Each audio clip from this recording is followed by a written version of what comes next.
Okay. Good evening, everyone. I'll call the meeting of the Regional Center Community Council to order. We'll have one thing on the agenda, but first let's do roll call. Confirm everyone's mic and gear is working. So we'll start Councillor Tony Mancini. Good evening, everyone. I have a quick question, Councillor Mason. Is that the office behind you? Good evening, everyone. I think we can confirm that Councillor Mancini's mic is unfortunately working. So we will go now to Councillor Smith, I believe, has sent his regrets. And Councillor Cleary. Thank you, Mr. Chair. We all regret Councillor Smith. No, you meant Mancini. You misspoke. Okay, so we have Councillor Cleary, Councillor Mason, calling from the office. Hello, everyone from beautiful District 7 Halifax South downtown. And I regret nothing. I think that confirms that we do have quorum, since we have a bonus councillor. So for staff, I believe we have Karen Brown. That's correct, Mr. Chair. Okay, excellent. Ben Seaback. Ben is not here today. I'm in his place with Kasia Tota. So. You were my next one to call anyway, Kasia. So thank you for being here this evening. Luke Ouellette. I am here, Councillor. Excellent. Was there anyone else from staff that I've missed? No, Councillor Austin. It's myself and Alicia Wall, who is our legislative support this evening. Excellent. Thank you. Okay. So I think that's everyone. So we'll move now to the approval of the minutes. If someone would like to move that. Councillor Cleary moves. Second. Second by Councillor Mason. All in favor? Aye. Aye. Minutes have been approved. So approval of the order of business. We have the one item. Ms. Clerk, is there anything else? No added items. There's just one piece of correspondence that came in for the public hearing that I've circulated to the committee prior to the meeting. Okay. I'm not seeing anything else, so I think we can Move order of business. The agenda. Second. Moved by Councillor Mancini, second by Councillor Cleary. All those in favor? Aye. Aye. We have an approved order of business.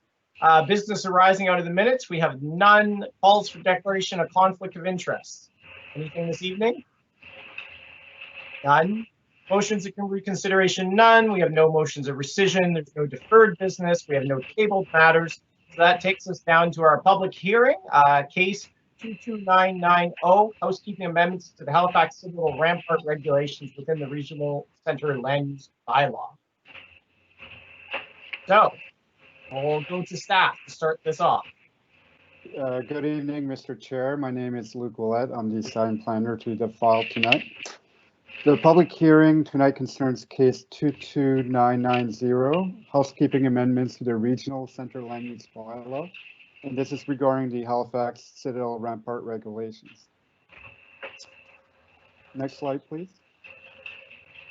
First introduced in 1985, the Halifax Citadel Rampart regulations are based on a system of 12 viewing positions located inside the parade square of the Halifax Citadel. From these 12 viewing positions, sight lines are projected atop the rampart walls, providing for a 360-degree view protection. The rampart regulations do not permit new protrusions atop the sight lines by building or structures located outside the Halifax Citadel Parade Square. Next slide, please. So this is a simplified schematic representation of the Halifax Citadel Rampart regulations. It shows a sight line being projected from a viewing position located inside the parade square of the Citadel Halifax to the top of a rampart wall. Outside the Halifax Citadel, buildings are shown respecting the rampart sight line, so none of them are protruding. Next slide, please. So the reasons for the proposed amendments before council are as follows. The area where the Halifax Citadel Rampart regulations previously applied under the Halifax Peninsula Land Use Bylaw was inadvertently not carried forward in the Regional Center Land Use Bylaw. The Rampart regulations were previously only limited to the area contained within the boundaries of English Street, Robie Street, North Street, and the Halifax Harbor. Under the adopted Regional Center Land Use Bylaw, Rampart regulations now apply to all land contained within Package A of Center Plan, and that would also include Dartmouth. Next slide, please. So this slide shows the area of applicability of the Rampart regulations that existed prior to the coming into force date of the Regional Center Land Use Bylaw. We are proposing to go back to this area of applicability. Next slide, please. So the proposed amendments to the Regional Center Land Use Bylaw would, 1, reintroduce a geographic limitation on the applicability of the Halifax Citadel Rampart regulations that existed prior to November 30th, 2019. And 2, would provide additional clarity to the interpretation of the Rampart regulations regarding the presence of structures, signs, or other objects within the parade square of the Halifax Citadel. Next slide. In terms of policy consideration, I would like to bring council's attention to section 4.2.1 of the Regional Center Secondary Municipal Planning Strategy. It states in part that a series of ramparts have been established in previous planning documents to preserve iconic views of Halifax Harbor. It first states that these ramparts maintain or recreate a sensitive and complementary setting for Halifax Citadel National Historic Site by controlling the height of new development in its vicinity to reflect the historic and traditional scale of development.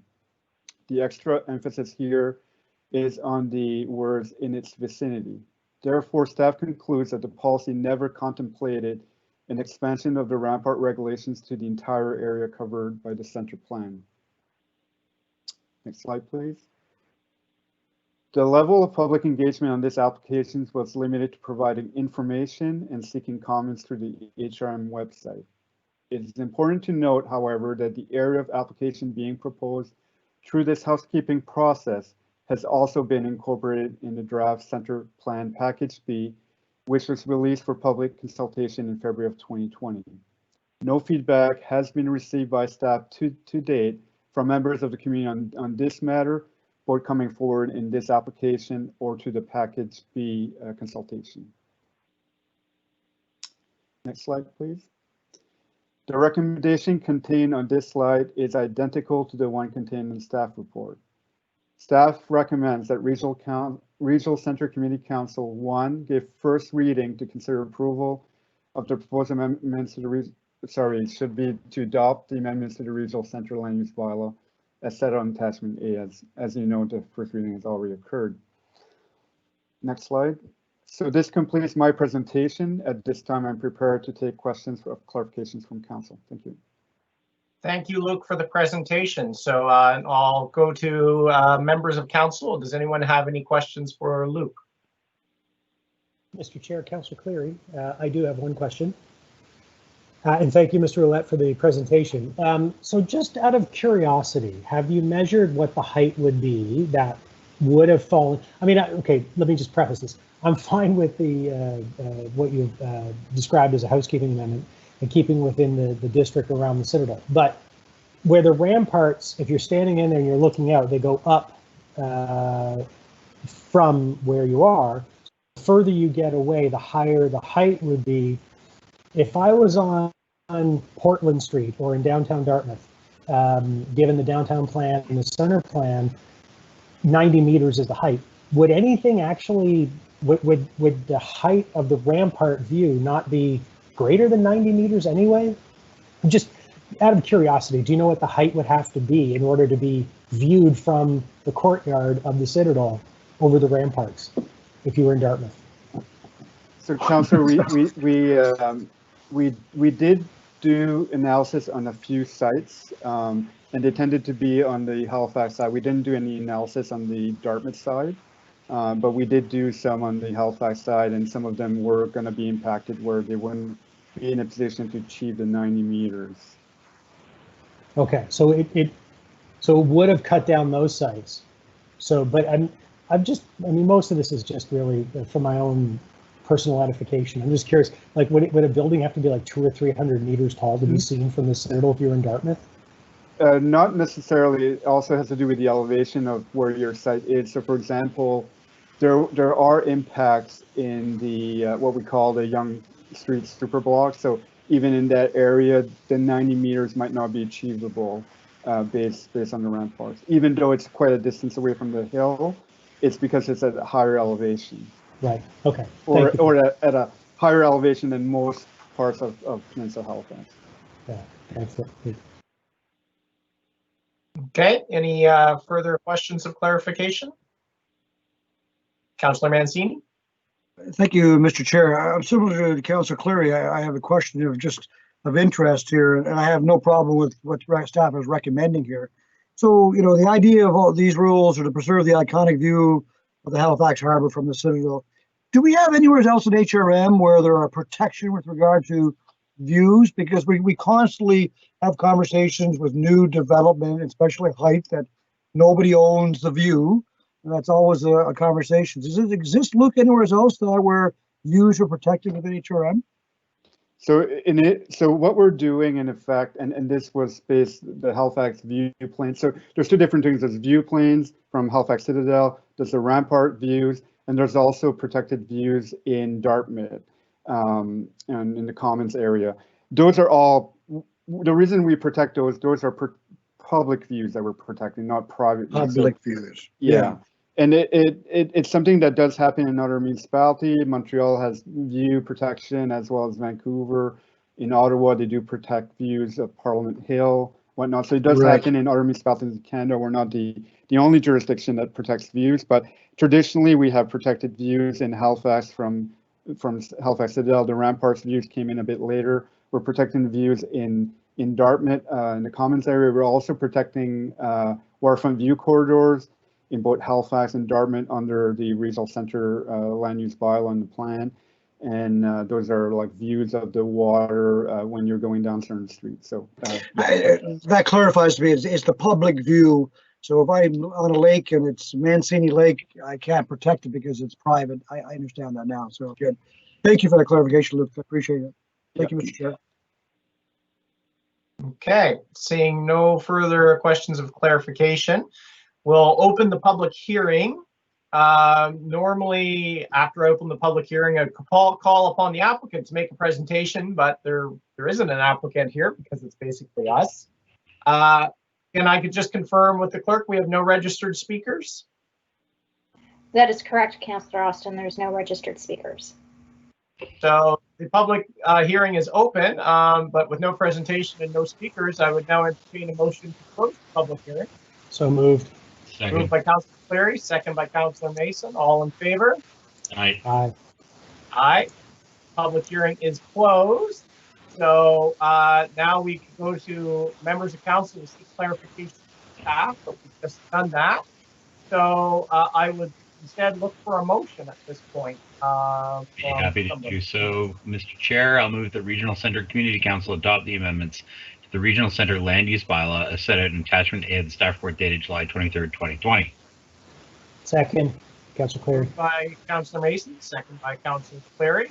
Anything on this, Councillor Mason? No, I think this just brings it in alignment, as staff have already said, with what was there before. You know, if we didn't have the center plan and we were still just spot zoning things, then buildings would still be being built at 28 and 30 stories on Quinpool Road and up at Yonge Street, and they would still fall outside of this rampart height. And so I think it's probably appropriate at this point to I think it's an unintended drafting mistake rather than anything that was intentional. So I support the amendment. Thank you, Councillor Mason. Any further discussion?